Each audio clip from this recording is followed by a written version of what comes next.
Hello folks, I'm Alex, this is Alex Unabridged, and today I've got an LGBT plus History Month special for you.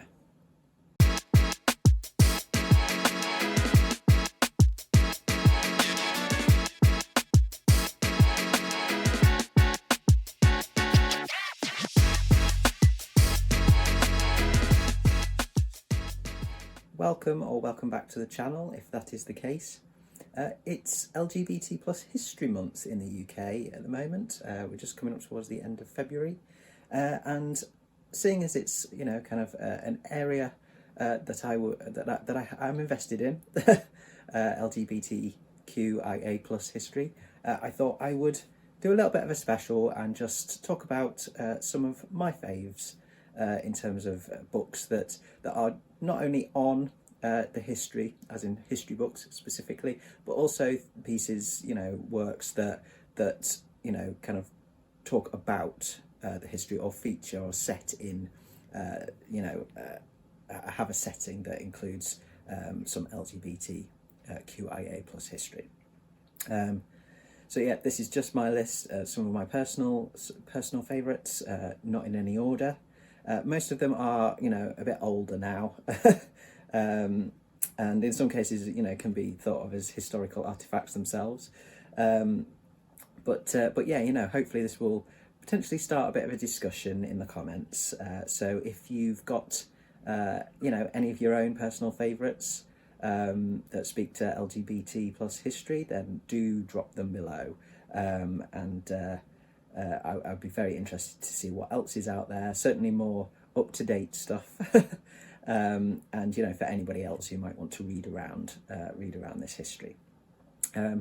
So just a quick note to start in terms of my position, why this is important to me. I came out as gay at 16, so we're talking 1997. And I kicked around in the lesbian community for a few years, kind of trying to figure out where I fit in. And, spoiler alert, I obviously didn't. And then I came out as transgender when I was about 25, 26, I started to come out. So that's, sort of 2007, something like that. And then I started to transition sort of soon after that. I consider myself non-binary, although genderqueer is a kind of a more comfortable term for me, and queer in terms of sexuality. It's about the person, not the gender. So like any gender is a possibility for me. So let's have a little look at some of my favourites from over the years. First one is a book called It's Not Unusual, A History of Lesbian and Gay Britain in the 20th Century by Al-Karim Giovanni. I think this was the first history book that I read on lesbian and gay history, and it came out in 97 itself, so around about the same time as I came out, and it was quite an eye-opener to me, not only because it was the first book that I could kind of go and buy and have in the house and be open about reading because I told my parents. It was also just looking back at, say, the 100 years that had come before, and some of the people and the situations, how the situation in the UK had changed between the turn of the century and where I was in 1997, coming out as gay as a youngster. And it's told through, kind of the history explored is through anecdotes, through interviews with people who lived through the events, the times. I remember it being like my first kind of exposure to some of the really sort of more horrendous things that gay people were put through.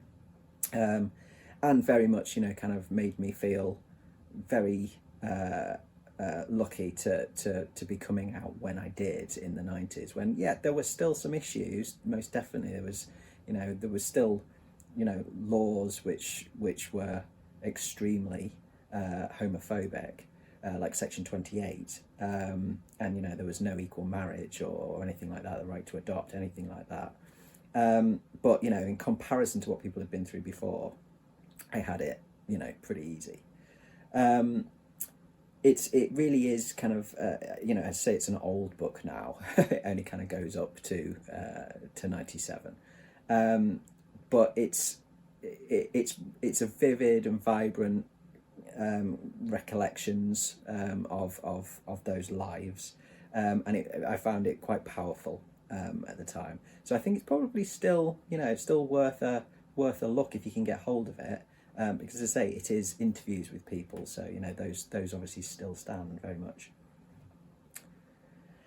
Next up is one that I read at university when I was studying theatre, and I had quite an interest in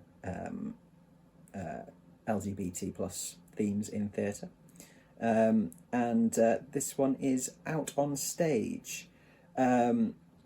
And it looks at on stage representations of lesbians and gay men, and it kind of goes from Oscar Wilde to and then brings it up to sort of the end of the 20th century again, and argues that because of censorship, and despite of censorship, 20th century theatre was very much viewed as a gay space.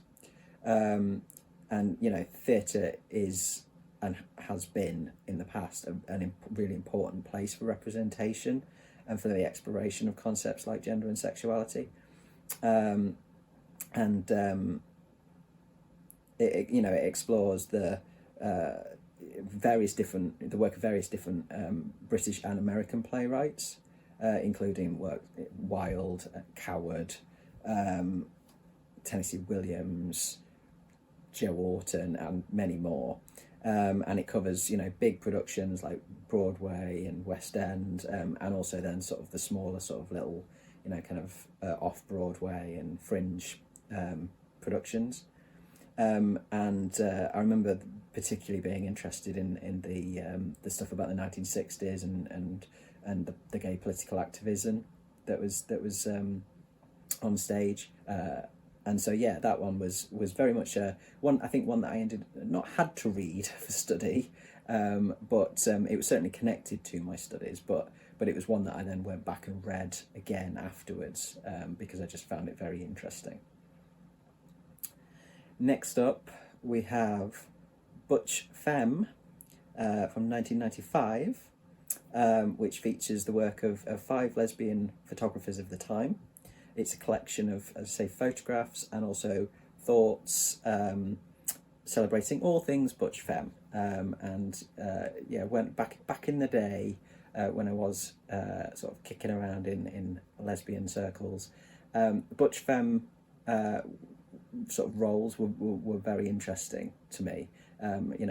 Butch was never something that I necessarily, and it's certainly something I didn't end up identifying with, but it's certainly something I kind of explored in terms of masculinity, but it is very much a female masculinity, I think, and my masculinity comes from somewhere else. So but it was something that I the aesthetic of it and the the kind of the lifestyle, the whatever you want to call it, the even the politics of it, I found very interesting. But this book is one of those which is very much kind of a historical artifact, if you like. It is very much it gives you an insight onto kind of that sort of subculture, if you want to call it that, of the time, and it celebrates the gender roles, the sexual desires, the perceptions of the butches and femmes themselves in it, and it was a very interesting little collection of work. Next up, got what I think of is as an absolute classic, and that is Transgender Warriors by Leslie Feinberg.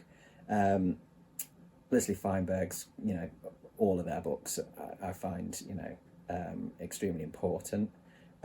But this one, I'd say, is like, I would say it's an essential read really for trans people generally, and anyone really, allies as well, who want to learn about sort of some of the amazing trans folk that have come before us.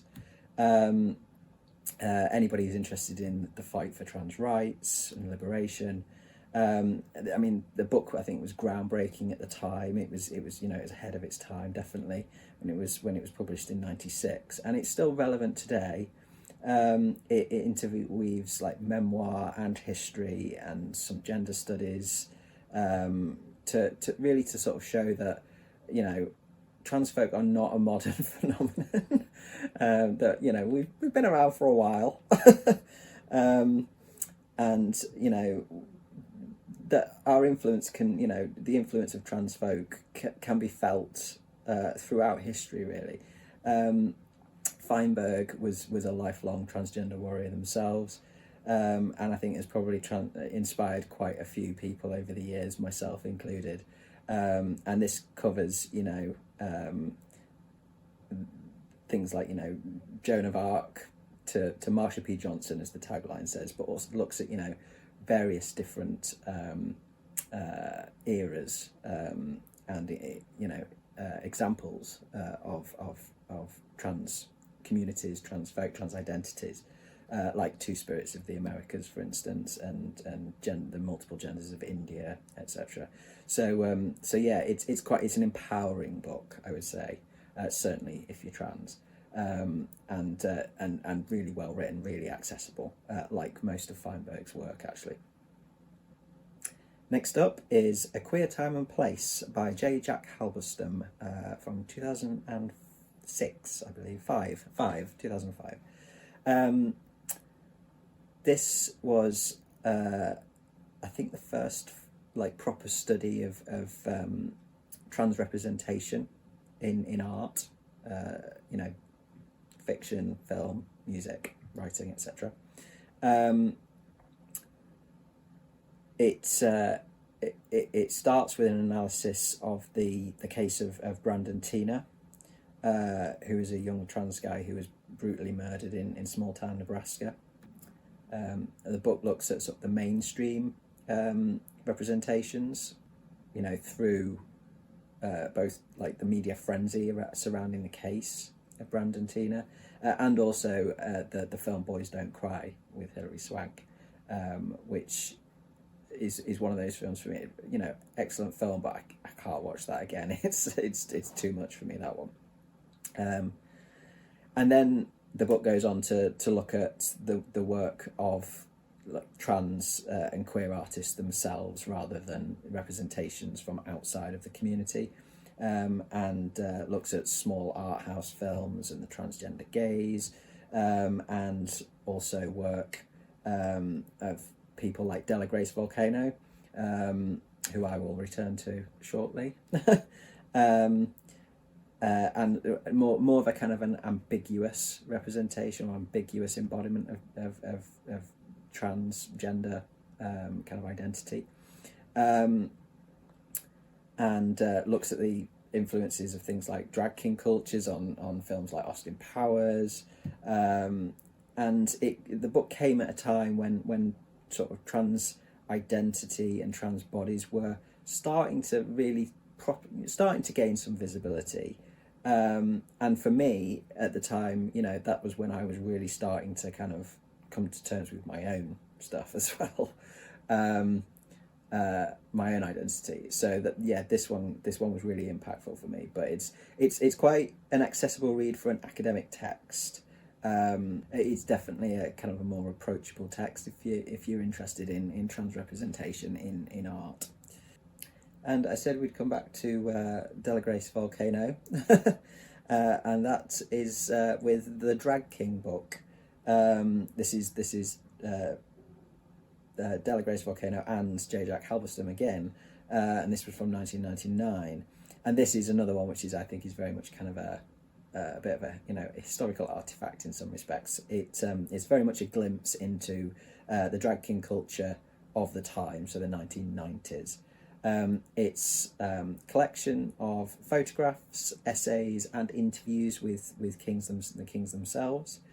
Kings from a number of places. I think there's some from Paris, but mostly I think it's like London and San Francisco and New York. The essays can be a little bit academic maybe, but it's not. The interviews are very good. It allows the kings to speak for themselves, and you get away from the kind of the academic lingo, etc. in those. Well, really, it's about the pictures. It's about the pictures of the sexy kings. And it reveals a huge variety of reasons for why people why the folks involved included in this collection perform as kings, perform in drag, and this was the very beginning really of my journey into gender bending. I think I not quite the first thing I saw. I'd gone and seen a film called Drag Kings on Tour at a film festival, and kind of went, right, I need to learn more about this.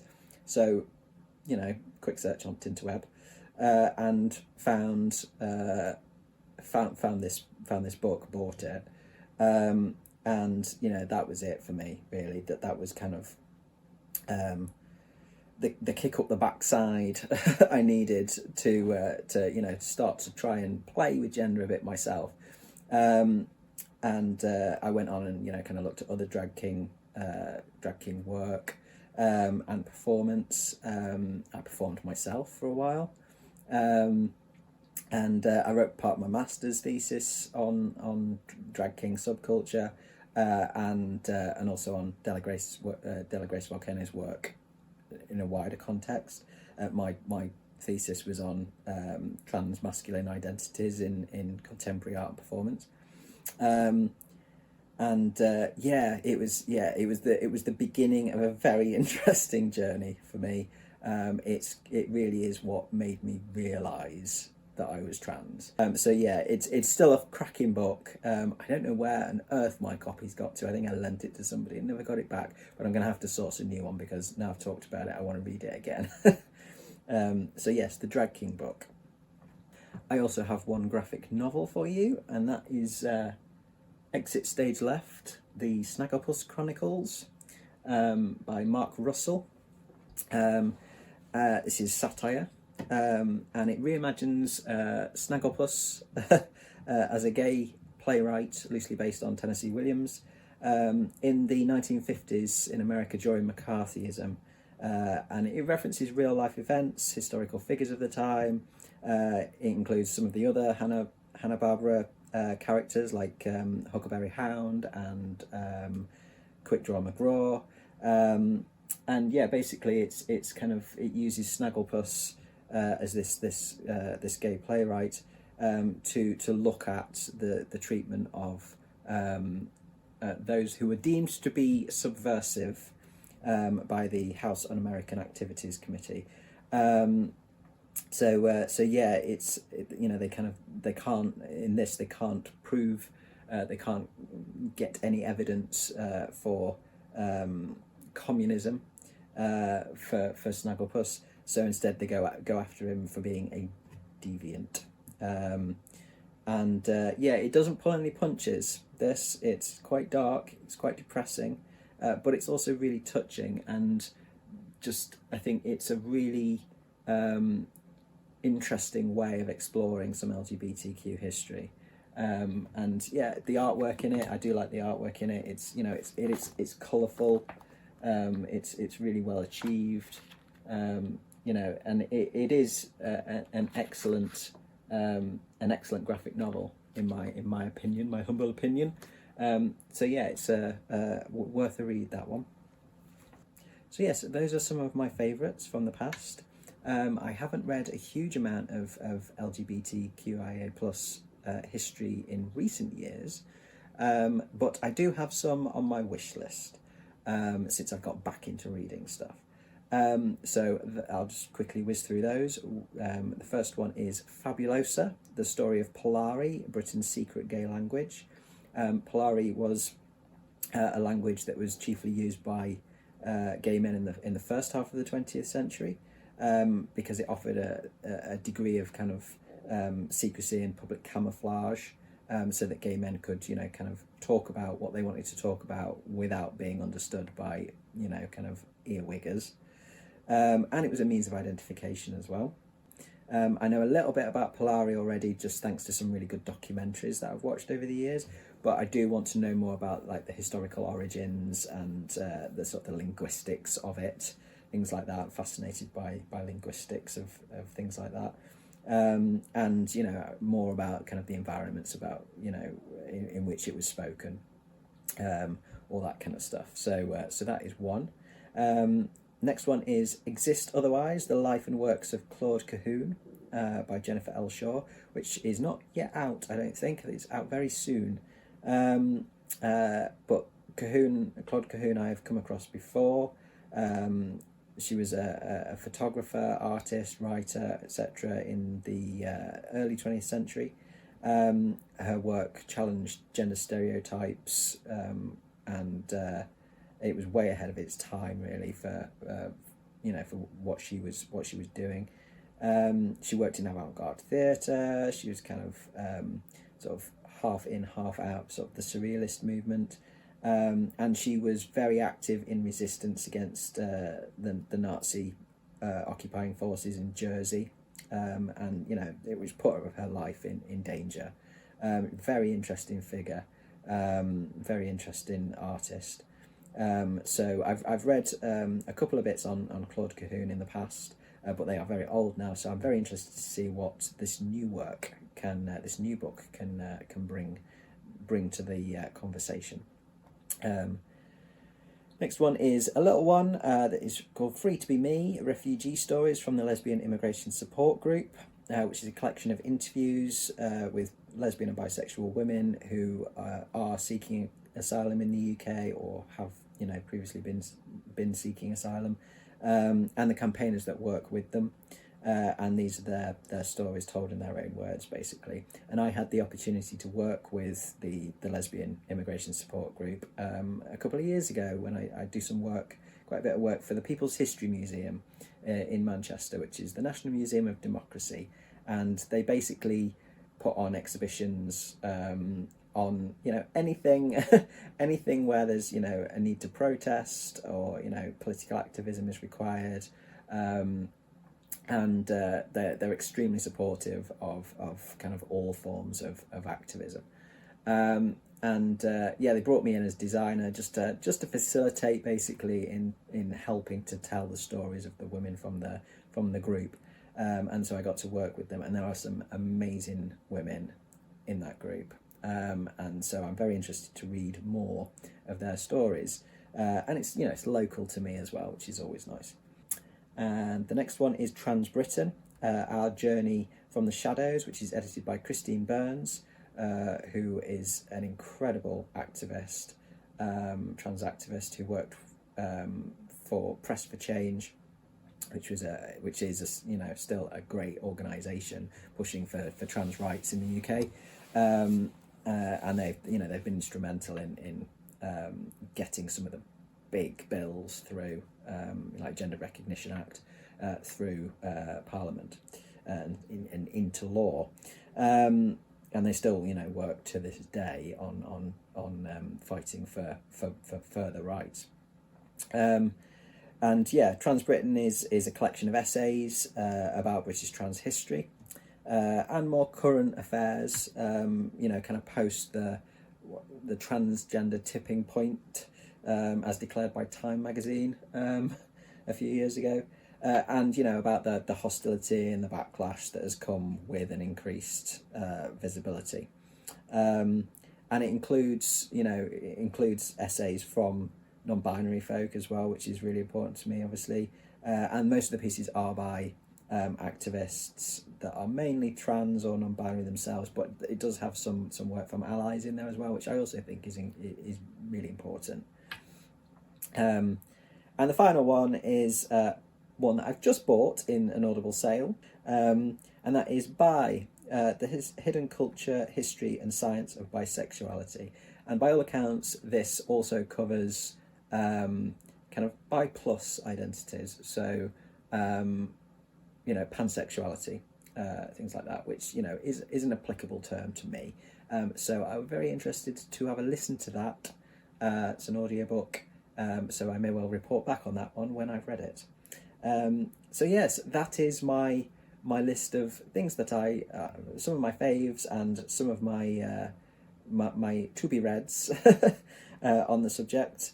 As I say, if you have any that are your favourites, please do drop them in the comments. I would love to know.